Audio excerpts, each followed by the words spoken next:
Hello and welcome, everybody. Welcome. I'm Robbie Samuels, and I am going to welcome you to session 1 of the Human Lactation in the LGBT Community session. My name's Robbie, and I'm going to be the Zoom producer for today's event.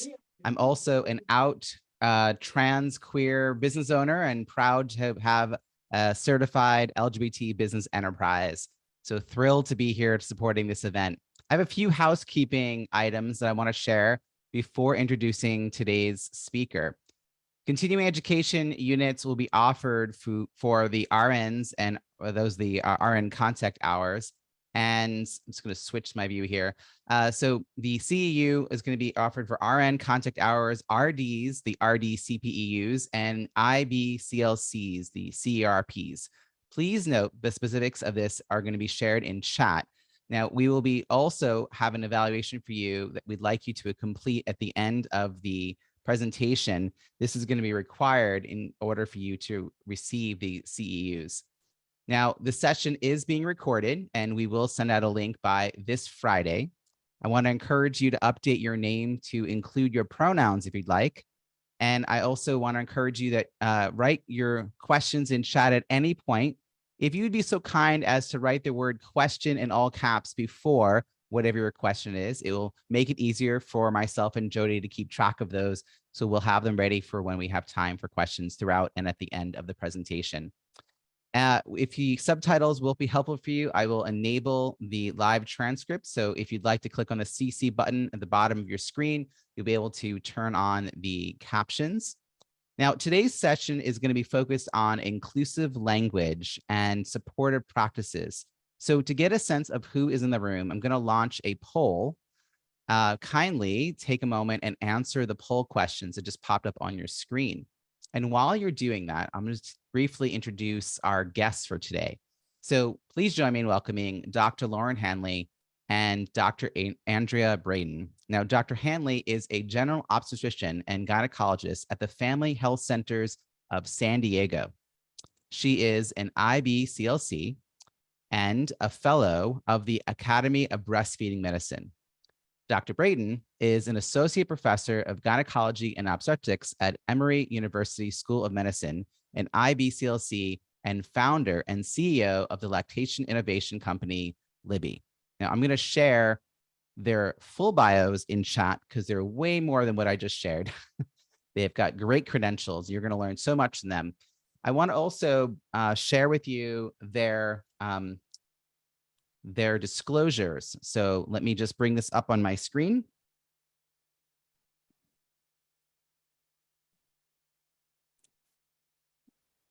All right, here we go. Oops, I'm going to try this one more time. Share screen. There we go. So those are disclosures for Dr. Braden. I'll give you a moment to look at that. Meanwhile, we still have the poll. So take a moment and answer all 4 questions. You'll have to scroll down on the right side of the screen to answer the poll questions. And then hit submit. And we'll start seeing those answers coming in. And then I'm also going to share with you Dr. Hanley's disclosures as well. And while we're waiting for folks to answer the poll, I'm going to pass things over to our speakers who will continue this conversation by bringing up their own set of slides. And on speaking of slides, I'm going to share a link in chat to the slides in case you would like to have these for afterwards. Excellent. Welcome. I'll pass things off to you now. Thank you so much, Robbie. Welcome, everyone. That music, I don't know about you, it really got me pumped up. That's one of my favorite songs. So I know Dr. Hanley and I are very excited to be here presenting this topic to you. So without any further ado, you've all had a chance to look at this and Dr. Hanley's disclosures as well. So let's start with a little bit about us. How did we get here? We are both OBGYNs who are involved in breastfeeding, chest feeding, human lactation medicine.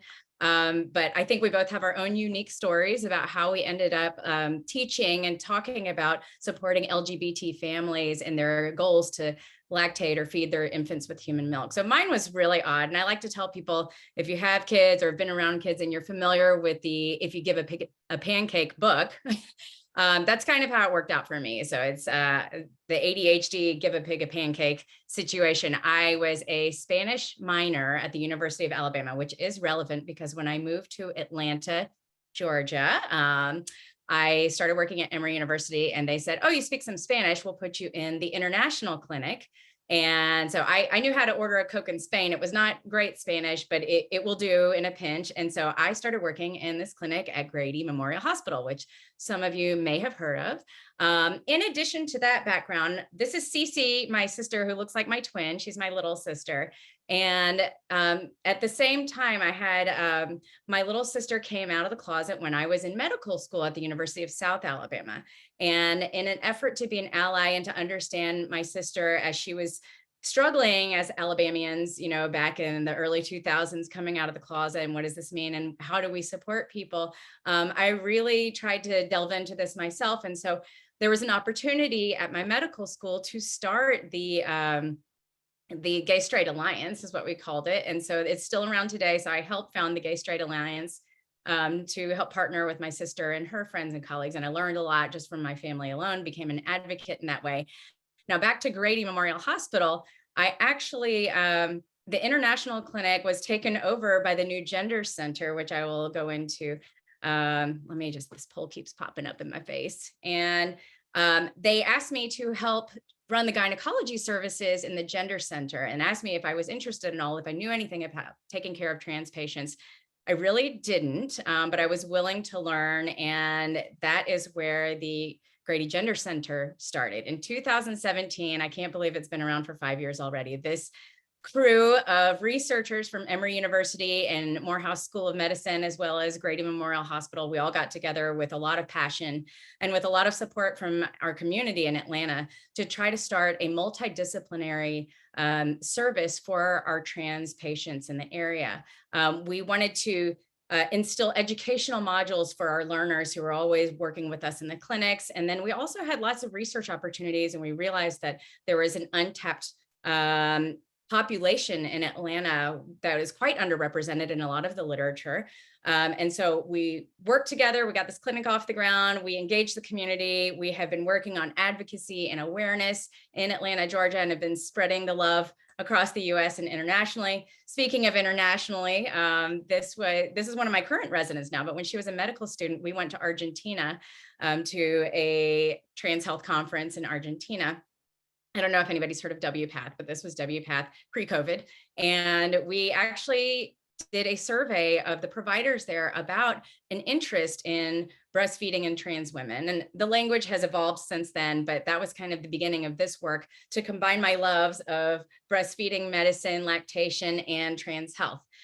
Subsequently, over the past few years, I did publish some articles with a different last name. I have changed my name since, but some articles in OBGYN News, just trying to help my own community of OBGYN providers understand the health disparities in the trans community that presents to us in our offices. And that really kind of led to the work that we're going to share with you today. But before we get into it, here is Dr. Hanley.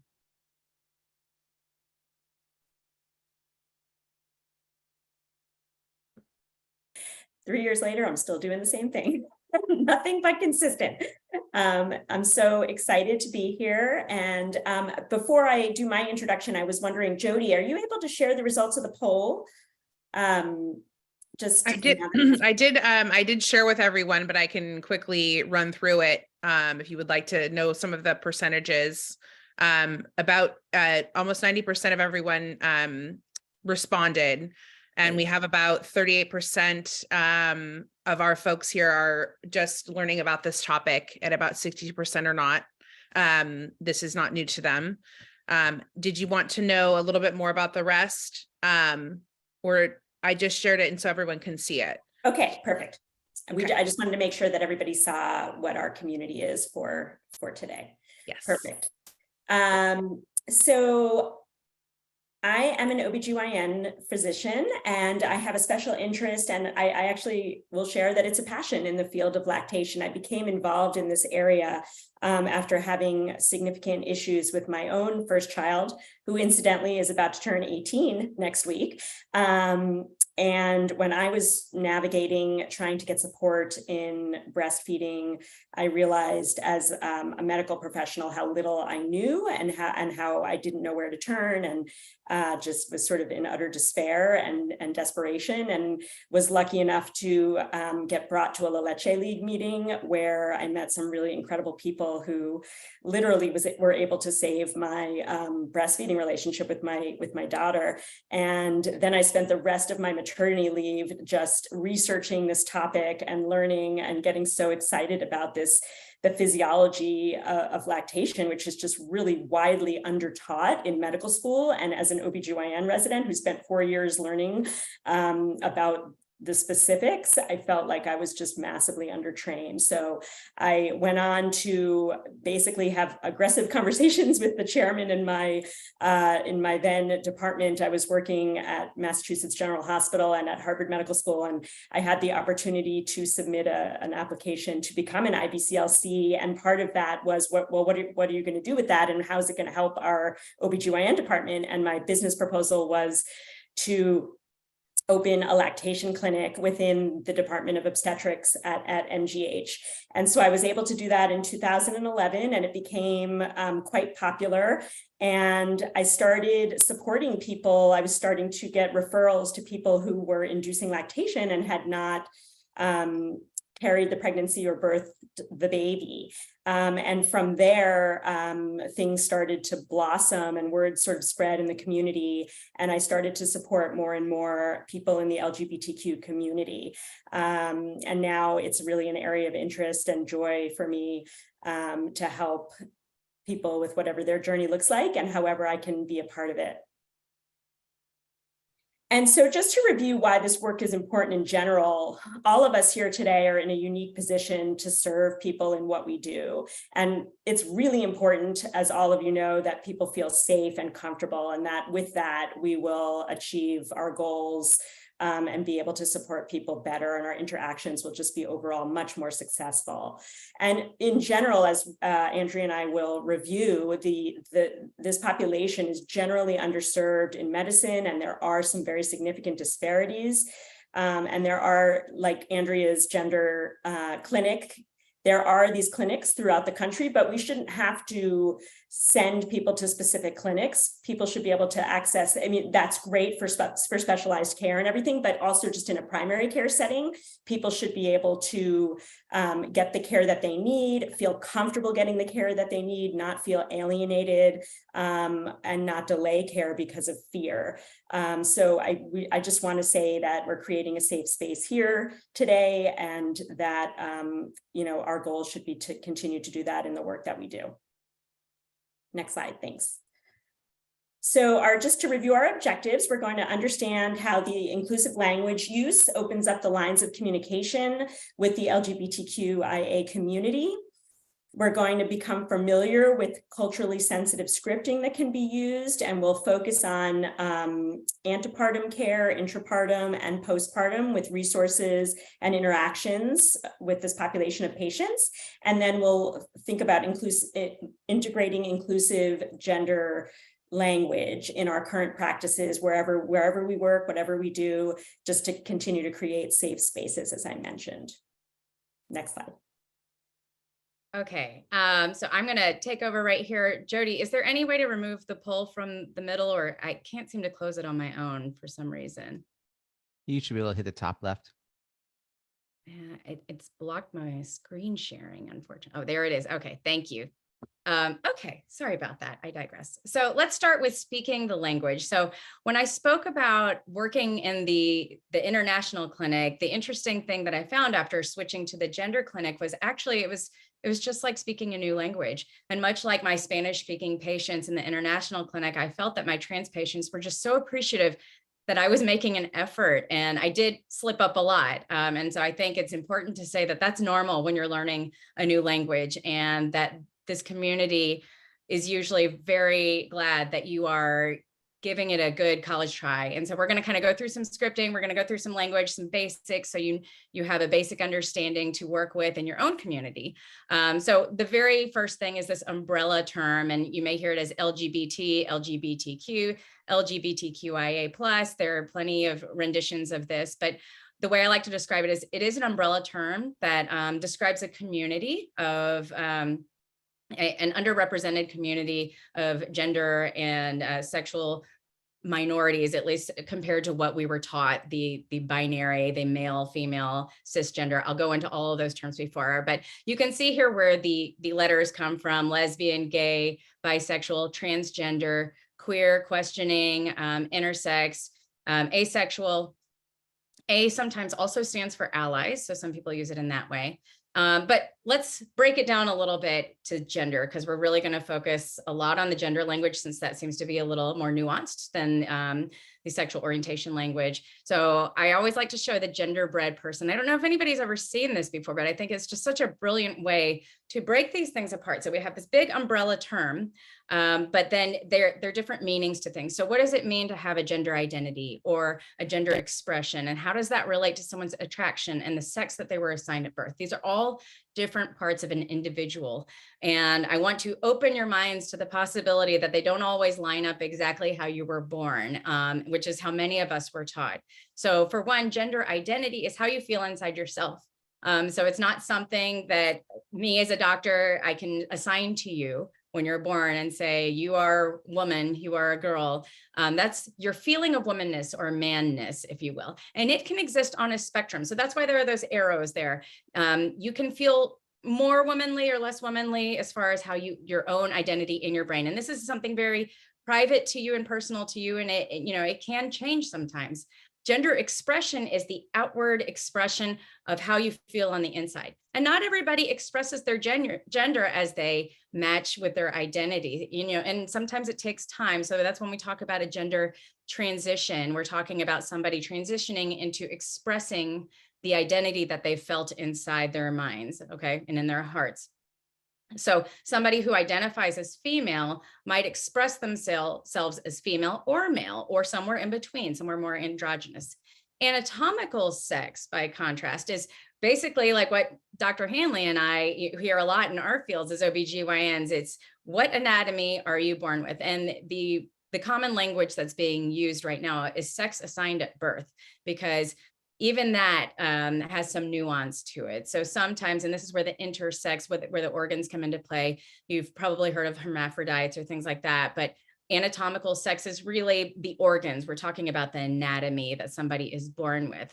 Again, none of these things have to line up, and they can exist on a spectrum. And then likewise, at the bottom of this image, you can see sexually attracted to and romantically attracted to, which are two separate items as well, can exist on a spectrum. Just because you may be assigned female at birth and you identify as a female and you express as a female does not have any indication of how you are sexually attracted to someone or romantically attracted to someone, or you may not be sexually or romantically attracted to anyone. I know that's a lot. We will definitely take questions at the end, because it's really important to understand the scope of this before we get into how to treat our patients with equity. So we have these terms: transgender, cisgender, and genderqueer. And just to clarify this terminology, cisgender really is when your sex assigned at birth is the same as the gender that you feel in your gender identity, okay? And not necessarily expression, just your identity and sex match. So cis, same in line. Transgender typically refers to the sex you were assigned at birth does not align with your gender, okay? And it can even be broadened. So the terminology of transgender usually refers to a binary, male to female, female to male. But what we do know now, there's even further language, genderqueer, which is that's somewhere in between. Maybe you don't feel that male or female defines the gender that you feel in your mind and in your heart. And so that would be genderqueer, or trans is a term that's often used, or gender non-binary. Those are all kind of similar terms. So for example, Otto is a transgender, masculine, heterosexual man. Delilah is a transgender, feminine, bisexual woman. And Mabel is a cisgender, feminine, heterosexual woman. Now, it's important to remember that in a clinical context, if you're treating patients for lactation services, often the sexual orientation is not that important to elicit from somebody unless it's truly relevant. So I like to caution people, while there is an umbrella term, it's important to not delve into people's private details if they're not related to what we're trying to help them with. So typically with lactation, there would be only very specific instances where that may be relevant to obtain their sexual history. So let's go back to the types of families that people form. We have all kinds of families, and every family deserves the lactation relationship that they want. And so this is really just kind of a Venn diagram that I created to say, okay, so we're familiar with cis male, cis female. That's kind of what we're taught in school. But then you can also have trans masculine, trans feminine, gender nonconforming, and any of these can partner together to form a family and to have children and to want to feed with human milk. So just to give a small example of the way these partnerings can happen, there are so many different ways that our families can form, and all of them are welcome here. So our job today is really to open your eyes and your minds and your hearts to how can we help every family get what they want and meet their lactation goals, and in a very inclusive way. And it really comes down to speaking the language and understanding the experience and welcoming them by using the right terminology. A little word about gender identity and dysphoria, because those are different. I just also want to clarify that a person may or may not act upon their transgender identity, meaning their expression. So a question that I often get is, does everybody have to have surgery? It's a very individualized thing. So someone could identify as trans or transgender, but decide to express in a different way, or they might need the help of hormone replacement therapy to help with their gender dysphoria, which I will go into that definition next, or they might opt for surgery to treat the gender dysphoria. Gender dysphoria is really the terminology that we use to describe the stress associated with the incongruence between the sex you're assigned at birth and then the gender that you feel and the gender expression usually that you want to show to the world. It is a DSM-5 diagnosable term. And, it really, the only thing that I think might be relevant here is that, like many other DSM-5 diagnoses, usually it has to have distress associated with it. So for example, if you identify as transgender, but it's not stressing you out at all and you feel good and, you don't feel the need to have any medication or surgery, and there's no dysphoria there. So that's just on the spectrum of normal, as I would say. Okay, so that was a lot. We are very happy to take questions at the end for this, but on my boom, I'm going to let Dr. Hanley take over to give a little more background. Okay, great, thank you. So I'm going to go into some statistics and demographics. And we would like to just talk about some of this data, and you can likely understand that this data collection in and of itself is riddled with challenges. Fear of being honest in the collection of this data when being asked these questions is in and of itself a huge challenge to overcome. But the good news, as you'll see, is that it seems that more and more people are disclosing this information and feeling more comfortable, and the percentage in certain groups is going up in certain age groups and demographics. So likely it's a multifactorial combination of things. The estimates of transgender people has held steady over the past about 10 years, somewhere around 0.5 to 0.8%. And you can see in the CDC study here, the estimate was at about 0.6%, and that's 1.4 million people in this country. And younger age definitely has a higher identification. Next slide, please. In this Gallup poll, again, there's inherent biases. And so just to explain what a Gallup poll is, it's a telephone poll. So people are calling throughout the country and they use random assignments of phone numbers, and they collected through 70% cell phones and 30% landlines. And you can see the question here that was asked, which is, which of the following do you consider yourself to be? You can see the incidence here. The choices were straight or heterosexual, lesbian, gay, bisexual, or transgender. And you can see the numbers increasing over time with a sharp increase from 2020 to 2021. Okay.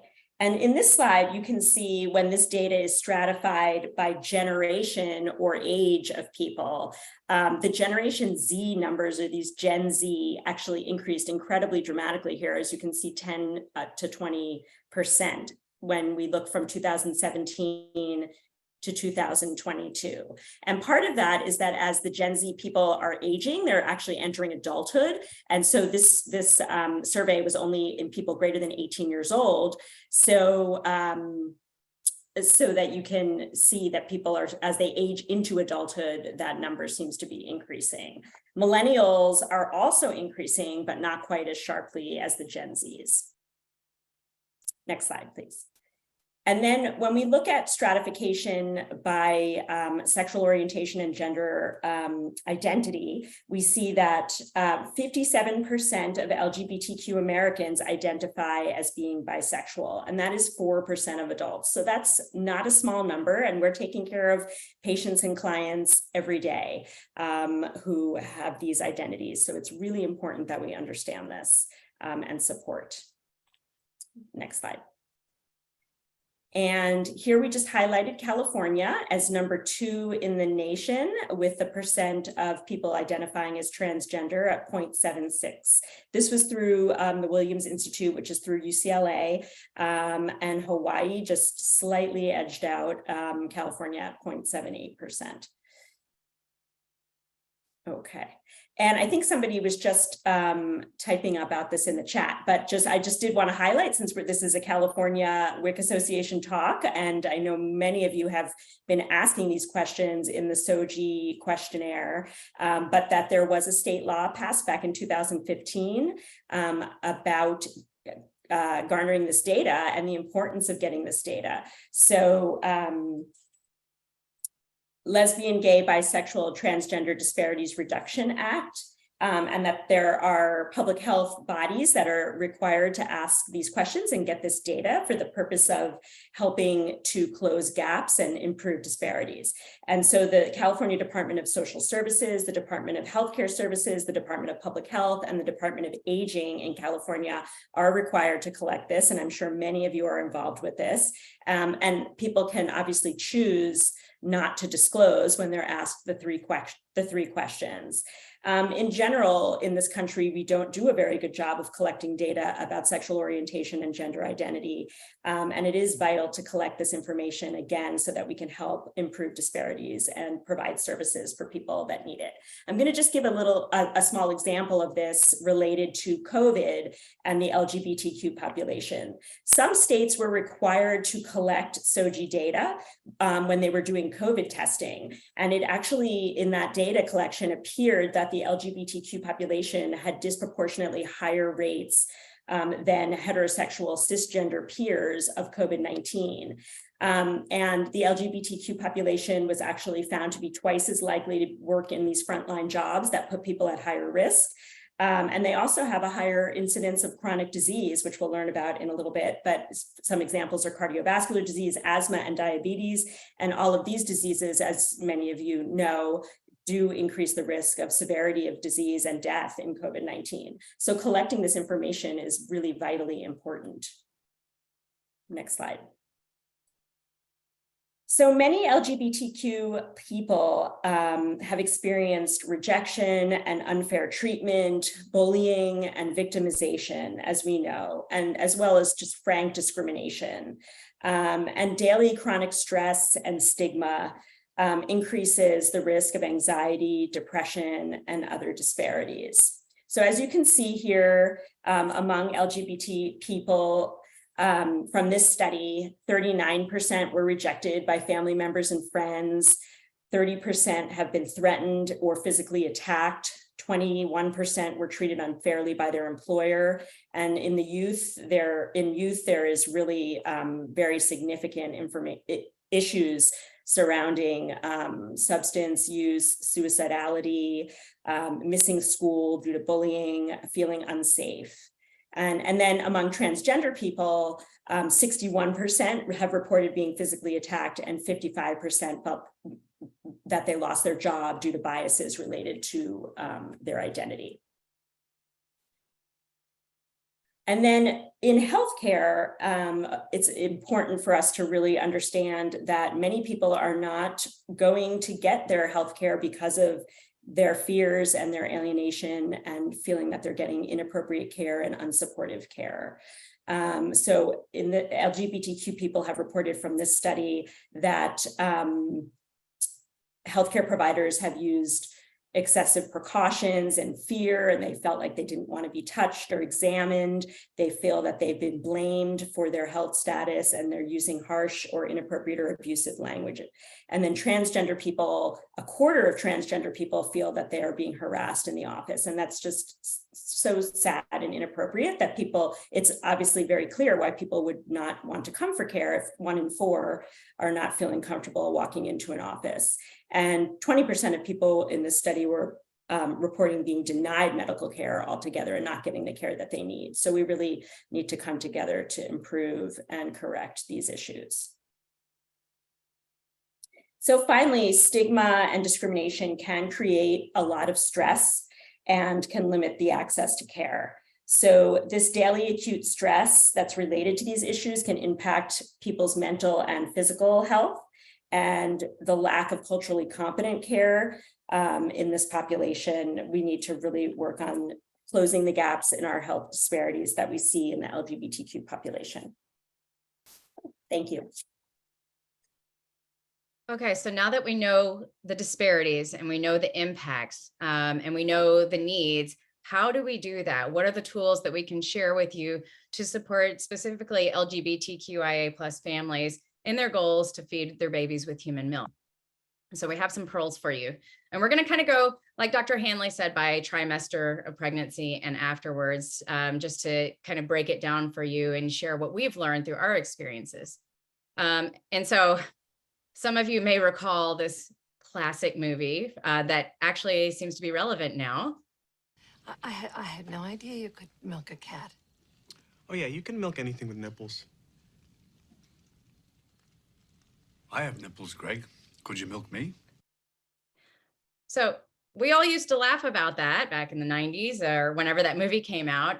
But it turns out that there are plenty of lactation options. And so I'm going to go into this and break this down for you, how this works. So we start with a question. Do you want to feed your infant with your own milk or human milk? Maybe not your own. And it's important to know that there are some nuts and bolts of making milk. And as OBGYNs, Dr. Hanley and I have experience in creating some of these pieces so that more people have options to feed either donor milk or their own human milk or their partner's human milk.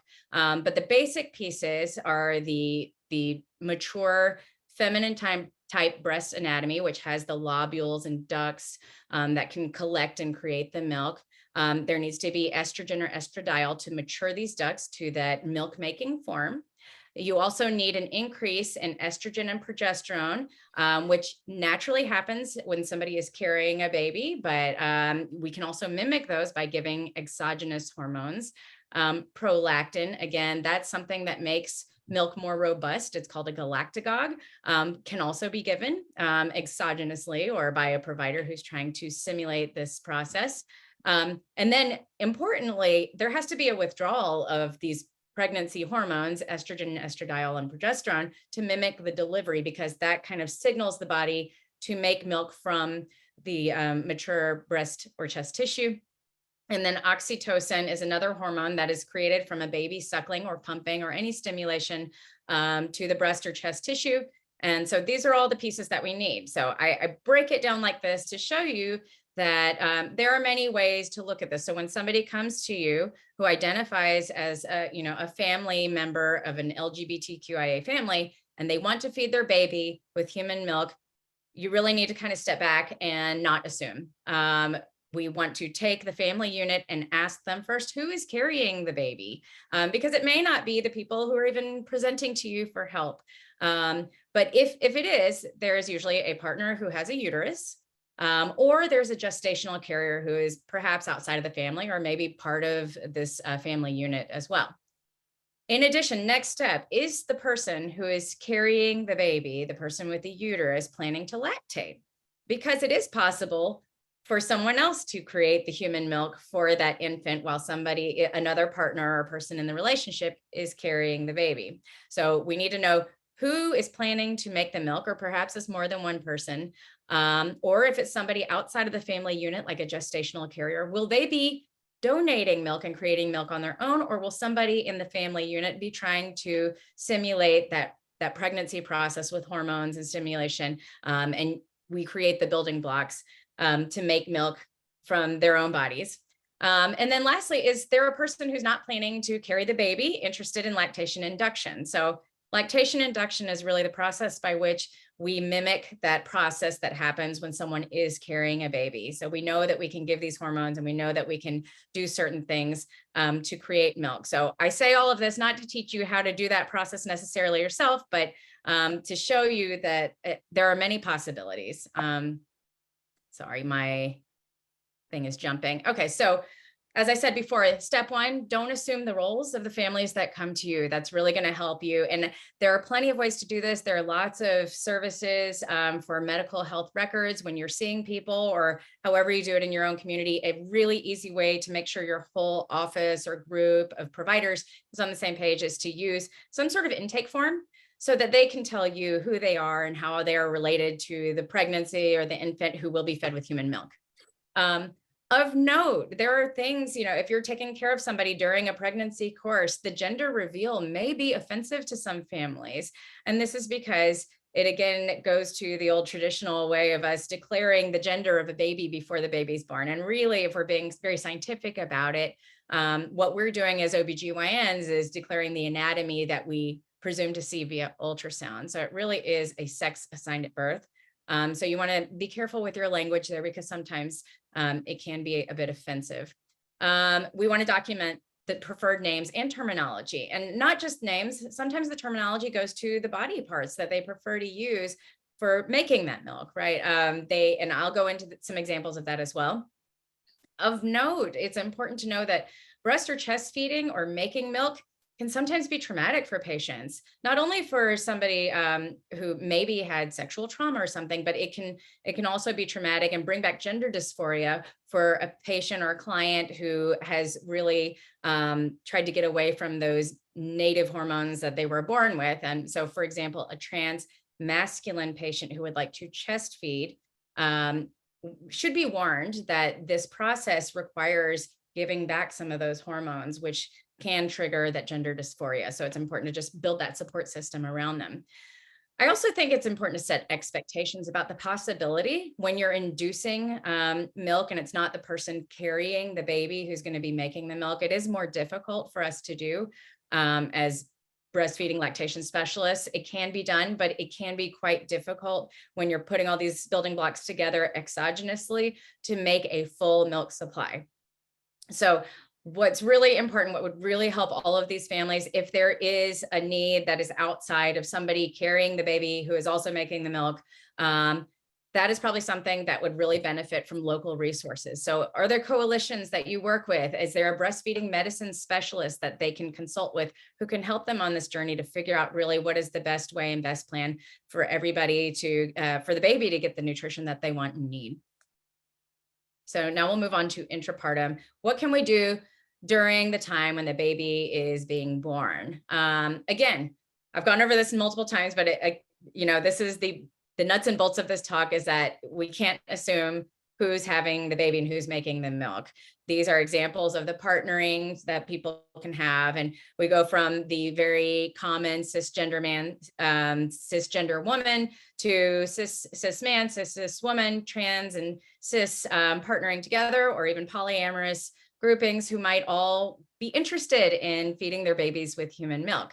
And so on the right side here, you can see I've put down what are some options that we could offer these clients or patients when they come to us seeking help with how they're going to feed their babies with human milk.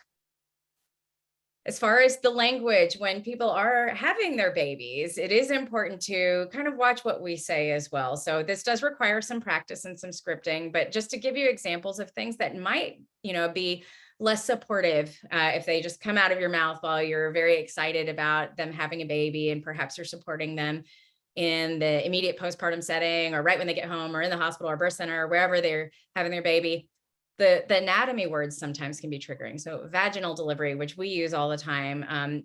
I just try to be really cognizant, especially with my trans patients, of what words would you like me to use? And I usually say it as, I want to be respectful. So, I take cues from my patients, and I highly recommend doing the same for you and your clients when it comes to helping these people as they build their families. And just keep in mind, breastfeeding may be a triggering word for some people, and they may prefer chest feeding. They may prefer human milk feeding. Claiming that their baby is a boy or a girl, can also be triggering, or assuming that people are married, or they're husband and wife, or husband and father and mother. All of these terms, I would caution you to just take a step back a little bit and just ask the question of what language they like to use. So, and a note on messing up, because we've all done it before.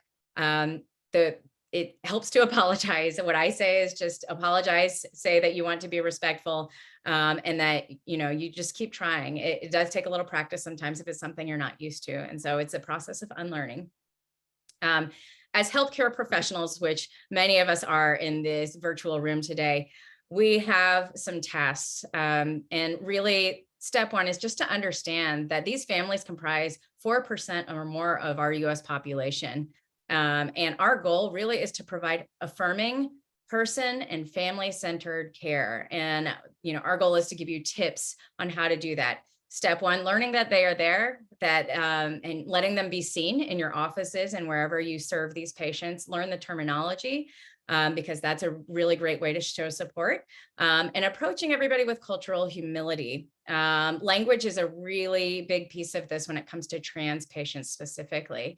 And then we try really hard to hold ourselves and our colleagues accountable for providing non-judgmental care, so that everybody feels welcome to our healthcare system, and that we are providing the most inclusive care that we can. All right, I'm going to bounce it back to Dr. Hanley to talk about the postpartum care options. Great, thank you. Okay, so here are some examples of challenges in the postpartum setting, of unique barriers to consider in the LGBTQ population. These are excerpted from a qualitative study about trans masculine individuals' experience with lactation, chest feeding, and gender. So as you can see here, just having access to friendly and supportive people that will be respectful is a barrier. So here we are today trying to break that barrier. And as Andrea was discussing, the decision of whether to chest feed or breastfeed may really bring out gender dysphoria. It may be very triggering to people for multiple reasons. So we want to be respectful of what people's goals are and just be able to support that however we can. And we should not assume that anybody wants to use anatomy or not use anatomy, and just be open to asking what family goals there are in human milk feeding so that we can serve them the best. In the trans masculine population, another thing that was mentioned was lack of clothing that could actually be friendly towards expressing milk or directly breast or chest feeding, and being able to simply do that. And we see different clothing that's available to different people, but this has been an issue that can often cause people to not be able to do what they want to do, particularly in public, due to stigmatizing. And then just peer support groups in general are much more lacking in this population. Some people wouldn't feel comfortable going into a group of people that may not be like themselves. So we just need to be aware of that. Next slide, thanks. And in the Journal of Human Lactation in 2019, there was an article about lactation care for transgender and non-binary patients and how to empower clients. And so these were some of the troubleshooting issues that were brought up. Spironolactone use, which is a medication, and that actually is safe in breast and chest feeding, chest binding practices, and and that can actually induce atrophy or cause challenges in mature breast tissue and milk-making tissue. So it's important for patients to learn about these things to help with prediction of how their milk-making capacity will go. Milk supply, working with lactation professionals that have some experience and comfort in this, or at least being able to refer to those who can, to give patients the best chance they can to achieve the goals that they're interested in. And then this is when, history of surgery, hormone use, and getting into more specific medical history to try to help guide. And this is something that I started to practice more and more in my lactation clinic, really as a referral center from community lactation professionals that would encounter families in the community. And so I was honored to be a resource for this. Next slide. So I'm going to go through some resources now that I think Jody will be placing these links into the chat as I go through them.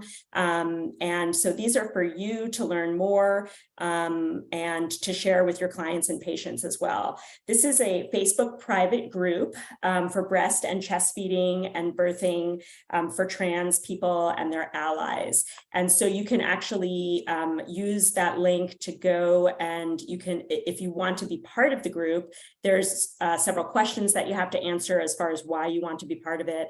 And then it's a place, a very private supported community for people that are just learning and wanting to get information. And I recently was able to become part of the group, and I've been learning a lot myself. And I think it's a really great place to refer clients and people who are interested in learning more. Next slide. So next is Milk Junkies, which is a website created by Trevor McDonald, who is a trans masculine father, and did a lot of chest feeding and wrote a book. And I think that Jody's going to put the link to the book. It's actually on the next slide. It's called Where's the Mother? And so this website is a blog, and it has FAQs and links. It's really one of the sort of oldest and best resources out there for the trans community who are looking to learn more, and actually for all of us, for allies or people that are supporting to learn more. And so I think Jody's putting in a link if people are interested in looking for the book.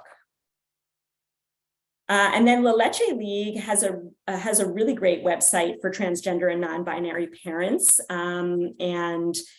So I recommend people take a look at this link. Next, please. Okay, and then in the last couple slides, I just wanted to go through some research and protocols that have recently come out in the last 1 to 2 years. This is an article about the changing language of human milk feeding. And it was written by Laura Denauer. She's the primary author. It was published in Academy of Breastfeeding Medicine's journal called Breastfeeding Medicine. And it basically, this table just shows moving from more traditional terms to non-gendered terms. And so people can refer to, I would love for people to refer to this to make sure you're using more gender inclusive terminology when you're talking to clients. And, getting away from terms like mother or father if you're not sure. And I love Andrea's advice about just asking, wanting to be respectful and wanting to be able to use proper terminology that's going to be supportive. So you can never be faulted for doing that. And then choosing the word, breast milk and human milk and chest feeding, breastfeeding, body feeding. So all of these are being used. And I personally find that human milk feeding is just the most species specific and non-gendered way of describing our magical liquid gold. And so that tends to be where you can always default to that and you can never be wrong. Next slide. And then this is the ABM protocol, which just came out in 2020, and it's lactation care for lesbian, gay, bisexual, transgender, queer, and questioning plus patients. So I just kind of summarized some of the topics, and this is a free protocol that is available for everybody to look at. It's really worth taking a few minutes out of your day to just read through it. It reviews a lot of what Andrea and I have talked about in the talk today. It talks about, again, some of these terms like co-lactation, induced lactation, again, building a milk supply in the absence of a pregnancy, birth planning for and how to make that the most comfortable for people in the LGBTQ community, considerations in the hospital and in a NICU setting. There's some interesting information about privacy for expression of milk. And, a lot of NICU settings are very open with, different bays and there's curtains and things like that, but it might be very intimidating or challenging for people. Again, as I reviewed, there isn't always the right clothing for people to wear. And so navigating through all of these issues are something that a lot of us, didn't necessarily traditionally think about, but this is what LGBTQ populations are thinking about if they wind up having a baby that goes to the NICU, and how are they going to manage milk expression and going there and feeling comfortable and welcome.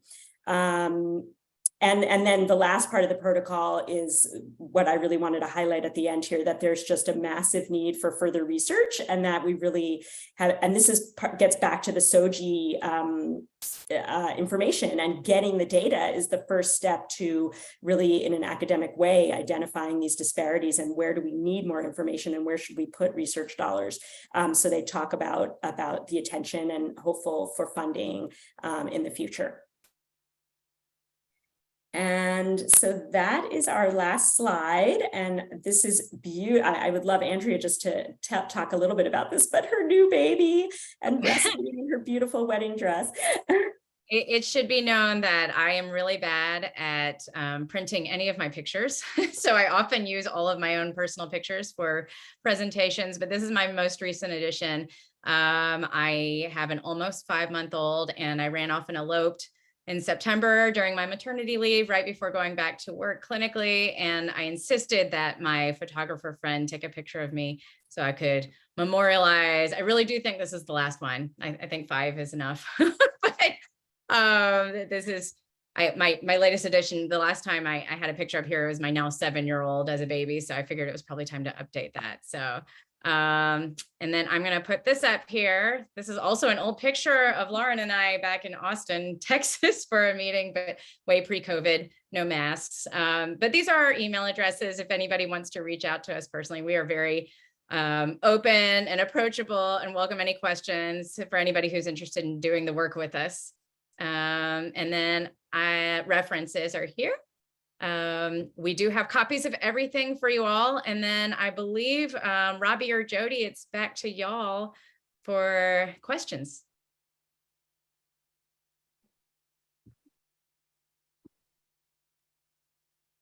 All right, Lauren, sorry, Jody, go ahead and unmute. You've got some questions queued up. Thank you so much, everyone. First, a round of applause to both of you. Thank you so much. That was great. And questions will start also rolling in as we start talking, but I just wanted to, I think, go through a couple of the ones that popped up while you were speaking. Doris Reyes asked a question: when should someone start chest feeding? Would that be when the infant is already being nursed? Lauren, do you want to take this one? Sure. So we're going to actually present some cases. So this is a little bit of a preview for part 2 of the webinar, where we wanted to kind of do the nuts and bolts today. And then we are going to do some case presentations with some more details. But in terms of just briefly answering that question, the sooner a parent or somebody who wants to make human milk knows that, the better in general, because when we do some of these protocols, we need a lot of lead time in terms of changing the hormonal milieu, if you will, like the environment of the hormones that people may be using, gender affirming hormones. And then depending on the specific situation, we need to change the regimen. And that really can get into gender dysphoria recurring. So it can be very challenging. And I'm going to present a case, a patient, a lovely family that I had the honor of taking care of in my clinic in Boston before I moved. where I had the opportunity to take care of a transgender man who I helped induce lactation. And so stay tuned for that. But essentially, we need to work on the hormone changes, and then we work on using the anatomy, as Andrea kind of got into, providing medications.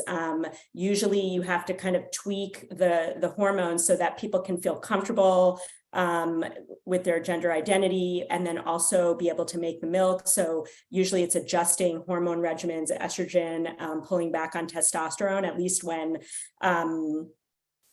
when induction is first starting. A lot of people will go back to testosterone once milk supply is more well established, and that has been shown to be safe. And then also using spironolactone, one of the other hormones, has been shown to be safe. So this is when, sort of collaborating with breastfeeding medicine specialists and people that are providing specific transgender care in this realm can be really helpful. But then also working with lactation professionals that can help with fitting the breast pump, working on, pumping strategies and regimens, and getting all of and a lot of people use herbal medications in this setting. And I'll kind of go through some of that in our next month training. I just want to add one detail to that. It also depends on if the person who's chest feeding was the one carrying the infant, because those are two very different scenarios. And so if they were carrying the infant, oftentimes they have already discontinued those hormones for the pregnancy. So it's a little more straightforward in that scenario versus if they are the partner of somebody and want to lactate but did not carry the infant, if that makes sense. But we'll get into all of that at the December session. Great, thank you. So the next sort of questions are around chest binding, and Jocelyn DeSanta asked, can you please talk a little bit more about short and long-term effects of chest binding? And Jamari Cruz sort of had very similar questions about chest binding creating difficulties with creating milk. For example, during breast development, during binding during pregnancy, does chest binding decrease growth of breast tissue, those kinds of things, which you might be covering in the next session, but I thought those were really good questions. I'll take the first stab at this and Dr. Hanley can fill in. So binding, for those of you who may not be aware, is a practice by which someone whose gender expression is masculine, but they were assigned female at birth, and they may have breast tissue or chest tissue that they would like to have a smoother silhouette, they can bind, which is wrapping the chest under the clothing to sort of get a flatter physique, if you will, in the absence of having surgery to remove the chest or breast tissue. And so it's a way to get around and to show a gender expression that's slightly more masculine. We do see this in the non-pregnant patient, but as the pregnancy comes along, yes, it is really important. So first off, in a non-pregnant trans-masculine patient who does binding, we always check to make sure, because you can't have injury to that tissue just from binding too tightly. Like Dr. Hanley said, we can have necrosis, fat necrosis of that tissue. And it's such an interesting question about the ability to lactate because we have no data, as Dr. Hanley said, a lot of these people were left out of the research. So, but one could presume that if we are, affecting the growth, and if there's binding during that important growth that a pregnancy might induce or that hormones might induce, it could certainly cause some difficulty. It is an individualized situation depending on how much they're binding. So we always counsel on the binding. If that is a practice somebody's using, you should know about it to be able to counsel. The binding should be lighter when they are creating human milk. But the other piece of this is that historically, the data that we do have on chest feeding practices shows us that compared to people who don't chest feed, who are, cisgender female who are lactating, they tend to have lower milk supply anyway. And we're not really sure why that is, if it has to do with chest binding or if it's just the gender dysphoria or the chronic stress of having gender dysphoria for all this time. We really aren't sure what the pieces are that can cause the difficulties. Dr. Hanley, do you have anything to add about chest binding that you have seen? No, I thought that was a really great explanation for everybody. And really, there aren't research studies on this, just to reiterate that. So a lot of this is just our knowledge of the anatomy and physiology and how the hormone cascades work during pregnancy and lactation, so that we can try to maximize. The only thing we can do is say, we've seen case reports on this and that it may affect it, but everybody's anatomy is different. And I think I'm constantly humbled in my role as a lactation professional of seeing, what production can be in different people.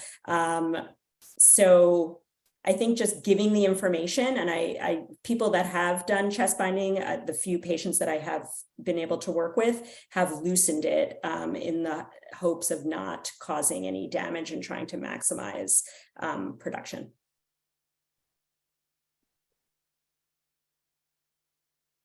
Thank you. Another great question from Tiffany Peralta.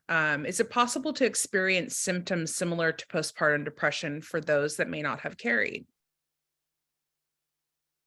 Yes, actually, it's a very interesting point. Now, the data we have regarding postpartum depression is limited in the language, exactly as all of these other studies we're talking about, in that it talks about fathers and mothers. So it's not the most inclusive data, but what we do know, if you're just talking about cisgender fathers and mothers identifying in these former studies, we do know that 10% of fathers experience postpartum depression alone. So you can imagine there's so many factors that go into postpartum depression states, chronic stress being one of them, inability and the anxiety about human milk feeding and the implications and the gender dysphoria. So absolutely, I would actually suspect that these patients would be at higher risk, regardless of whether they carried the infant. And many parents are at risk for postpartum depression, but it should be known to everyone that the partners experience 10% of it. Great, thank you. Another question from Samantha Slaughter. How can people go about finding healthcare providers that are allies? As an IBCLC, if I'm helping a family that is planning to induce lactation, for example, but their OB is not supportive, how can we help? That's a challenging question. Just being in this field, I've seen different options on how to even get the word out for breastfeeding medicine physicians and lactation professionals in general, let alone specifically allies that are supportive and have experience in this area of lactation. So one thing I'll suggest is that Facebook group, because there's a lot of word of mouth. And so just in digging through that and looking at that book, the Facebook group, I have seen people who are referring to each other depending on what part of the country and what state and city, et cetera, that they're in. So that's one option that as a lactation professional, if you wanted to become a member of that group, you could just answer the questions as to why. And I think I'm sure that the administrator would let you in for that reason. And then you can use it as you see fit. So you can go in and there's like a search function where you can be able to kind of put in some search terms to try to pull up people in a particular state or city. I know of a lactation organization called IABLE. It's a complicated acronym about education of lactation professionals, and they are going to start a map that people can go to on their website. Actually, Jody, it's iable.org. It's a really wonderful education website, and actually they have some educational content about this topic. So I think it's a great resource to look at anyway. But I just came back from a conference put on by Anne Eglosh, who is a family medicine and breastfeeding medicine physician in Madison, Wisconsin. And she told me that her next plan for this organization is to actually do a map where people can basically sort of, not really advertise, but just show that they're available and that they have breastfeeding medicine clinics and that they have what their experience, what their areas of expertise are. So I'm envisioning that to be a place where people can go. I'm trying to remember, I don't know, Andrea, if you know, if Academy of Breastfeeding Medicine, if you can go onto their website. I know ILCA has a website where if you're like a paid member of ILCA, so a lot of it obviously boils down to money and being able to, because it's considered advertising. I'm just trying to, and then also local breastfeeding coalitions are a great resource for that. Like I just moved to San Diego and I joined the San Diego Breastfeeding Coalition. And so, and I know that they also have place where you can go seek out professionals that have particular expertise. Yeah, I'll just echo that. It is difficult to find. It's difficult to find LGBTQ and especially trans-friendly healthcare providers in general. I know someone did tell me that Academy of Breastfeeding Medicine would list breastfeeding medicine specialist by state because they found my name on there. I did not look it up myself, but again, it doesn't specify where my expertise is, but I think it's fair to say that if somebody identifies as a breastfeeding medicine specialist, that they are aware of the nuance that goes into a lot of the milk making. By nature, it's a very deep education in the human body and lactation and how these things interplay. And it's a small network of people right now. So probably word of mouth among our community could get you someone nearby at least. Great, thank you. I'm sorry to interrupt you, Jody. I'm seeing in the chat that a lot of people are leaving Facebook and not on Facebook. And yeah, so I'm not going to touch the social media stuff with a 10-foot pole right now. But yeah, that's really the only group that I know of that has that kind of a presence that could be supportive. So I don't know what to say about that. I'll do a little bit of searching. I know of some, a lot of them are very centered on Facebook, but I will do a little bit of searching and see if I can find some more resources that I can post for our next session. We have another question that came through to me about resistance to inclusive language among LGBTQIA plus folks or people in other cultures speaking other languages. And if you have any insights to share on that. I can start out just because that Academy of Breastfeeding Medicine protocol is ABM is an international organization. And I know that I'm not an author on that protocol, but I know that there was a lot of debate and because of the political climate in certain countries, that there's been a lot of discussion about this and genderized language, like for example, in Spanish, using an a or an o, and how that all plays out in terms of using this language. So, and I've also learned from people that live in other countries that they can be, prosecuted or have, severe complications for actually being supportive or being allies. And I think these are like big picture issues that we need to really come together and work on conquering. I have more questions than answers on that. But what I do know is that as compared to English, using, Italian and Portuguese and Spanish and a lot of the Romance languages that have the genderized pronouns and terms, that it's very, very challenging. I'll add that specifically to lactation and being supportive in that arena. I mean, Dr. Hanley and I are both involved at a national level with a lot of groups that are trying to fumble through what is the right language. And I think we've both run into this in professional circles of that resistance, even at that level of, I had somebody at a national meeting back in May send me a very long email about, my disclosure about how I'm using the language in my own presentation about gender. And so it is a hot button topic. I think people are really being thoughtful, and we're kind of leaning on these professional organizations to give guidance, and some of them have come out with it, but it is a work in progress. We are working on it with FACOG. We're working on it with Academy of Breastfeeding Medicine. And I think it's going to take time to really find the right words. So my default is to kind of use lots of words. And as far as in the clinical setting, I'm not sure this is exactly what the person was trying to ask, but how do you hold people accountable to that? I think it's, really getting all the stakeholders in the same place. So what I've done in my own hospital is, we had a medical student who was misgendered multiple times by a nurse, just even the working environment and how do you hold people accountable for being respectful in this way? And I think it's a reiteration of education over and over again in our settings to make them safe spaces. and then holding people accountable and, coming to some sort of agreement and taking the time to really educate and help get people on the same page about why this is a respectful thing to use our words in this way. Because yes, I have definitely run into resistance and it can be uncomfortable, but change is hard. This one is quite important though when it comes to supporting trans people.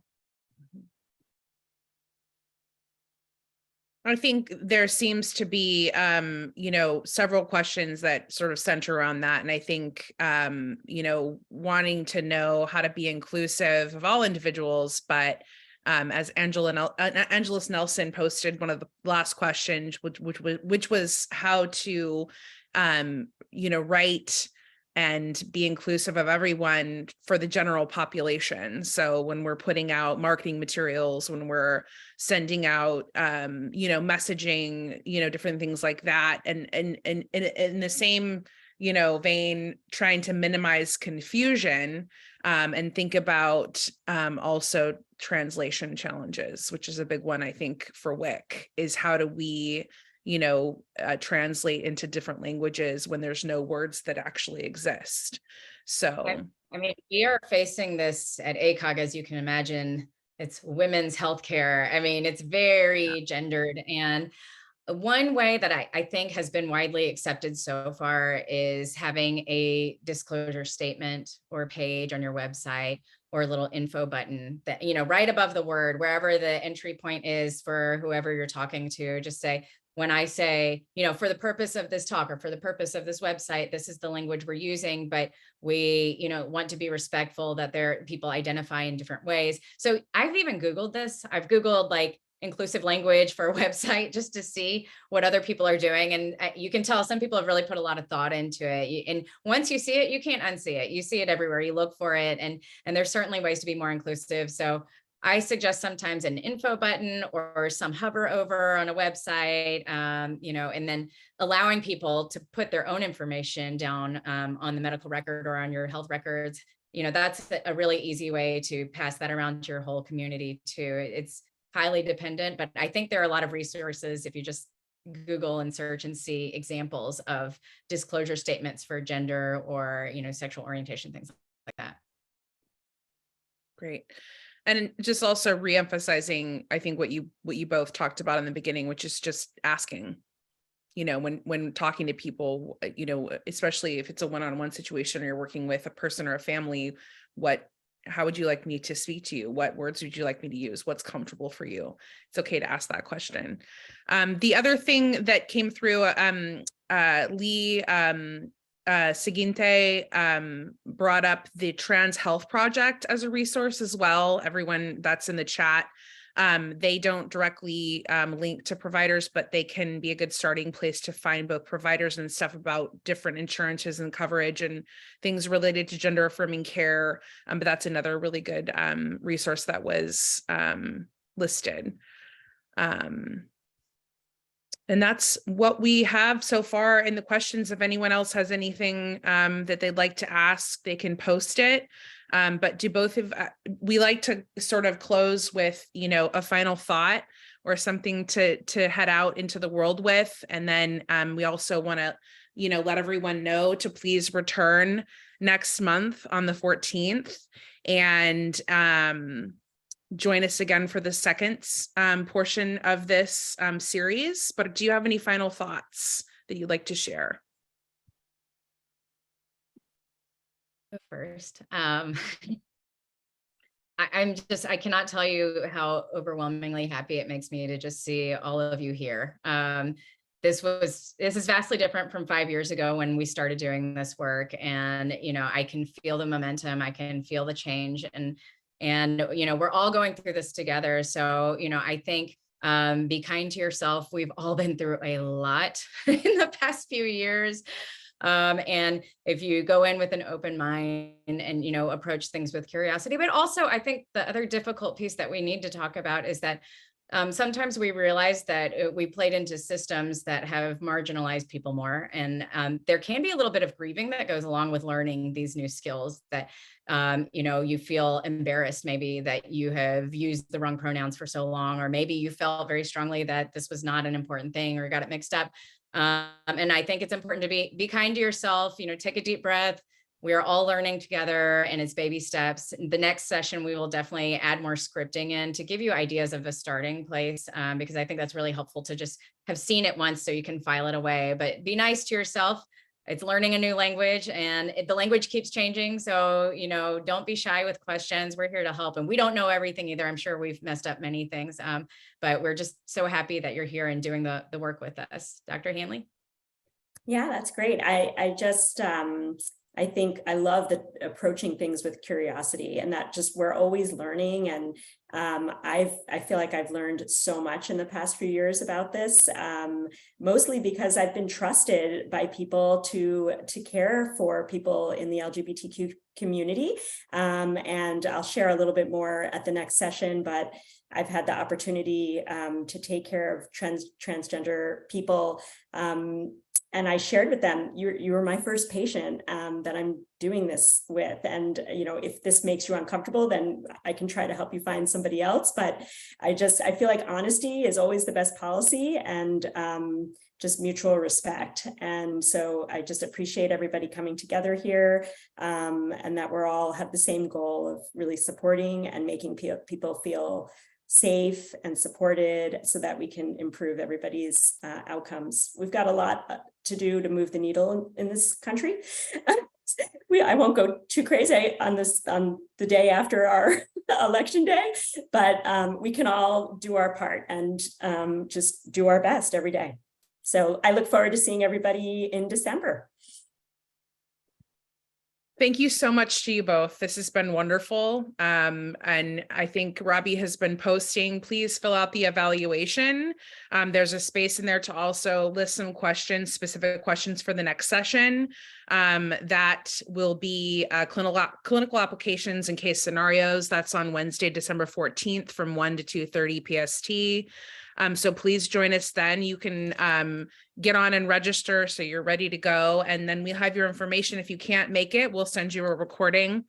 But thank you to you both. This was very wonderful and we really appreciate your time. I know you both are very busy. So thank you so much for being with us. Thank you. I think also in the evaluation, there is a section where you can ask questions. So Andrea and I will be looking to Jody to get feedback. We have time to, make sure that we try to really touch on things that you all are trying to learn about. And so we have cases that we're going to present, but if there's specific topics you want to learn about, there's always time. We're tweaking slides until, 5 minutes before, pretty much. Happy to add it in. We're nothing if not flexible. So, it's always changing. So absolutely. Okay. Well, thank you so much. Anything else, Robbie, that we need to take care of? Nope. I think it's great. Thanks for all the love and chat.